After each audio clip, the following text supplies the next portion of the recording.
భద్రాద్రి కొత్తగూడెం జిల్లా ఇల్లందులో MLA quorum Kanakaiah ఆధ్వర్యంలో కాంగ్రెస్ శ్రేణులు ప్రభుత్వం అమలు చేస్తున్న సంక్షేమ పథకాలపై విజయోత్సవ ర్యాలీని నిర్వహించారు. పట్టణంలో గోవింద్ సెంటర్ నుంచి ఎమ్మెల్యే క్యాంపు కార్యాలయం వరకు ట్రాక్టర్, ఎడ్ల బండ్లతో ఈ ర్యాలీ నిర్వహించారు. గతంలో ఏ ప్రభుత్వం అమలు చేయలేని సంక్షేమ పథకాలను సీఎం రేవంత్ రెడ్డి అమలు చేస్తున్నారని ఎమ్మెల్యే కోరం కనకయ్య అభినందించారు. రేవంత్ రెడ్డి గారి నాయకత్వం, రేవంత్ రెడ్డి గారి నాయకత్వం, భట్టి విక్రమార్క గారి నాయకత్వం.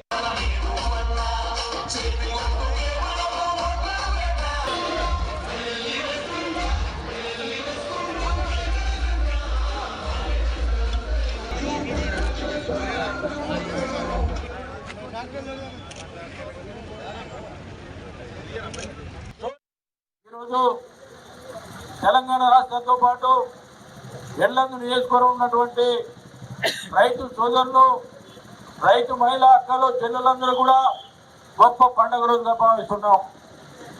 గతంలో ప్రభుత్వాలు ఉన్నాయి, ఎవరు కూడా ఏ కార్యక్రమం చేయలే. తెలంగాణ రాష్ట్రంలో మనందరి ప్రీతమ నాయకులు పెద్దలు రేవంత్ రెడ్డి గారి నాయకత్వంలో ఎన్నో సంక్షేమ పథకాలు ప్రవేశపెట్టాడు. గొప్ప వ్యక్తిగా మనందరం కూడా గుర్తుంచుకోవాలి. ఎవరు కూడా ఇన్ని పథకాలు ఇవ్వలే.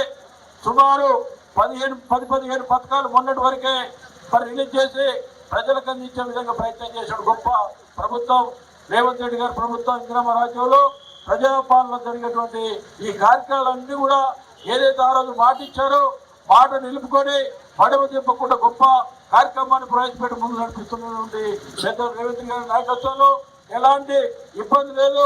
గత ప్రభుత్వంలో ఎవరు కూడా లేరు. ఎవరైనా ఉన్నోళ్ళు ఉంటే మరి గుట్టలకు, కొండలకు, రాళ్లకు, రప్పలకు ఇచ్చేటువంటి పరిస్థితి ఆ రోజు రైతు బంధు పేరుతో. ఈనాడు రైతు భరోసా పేదలు, నిరుపేదలు వ్యవసాయానికి ముఖ్యమైనటువంటి భూమికే తప్ప వేరే దానికి ఇచ్చే పరిస్థితి లేదు.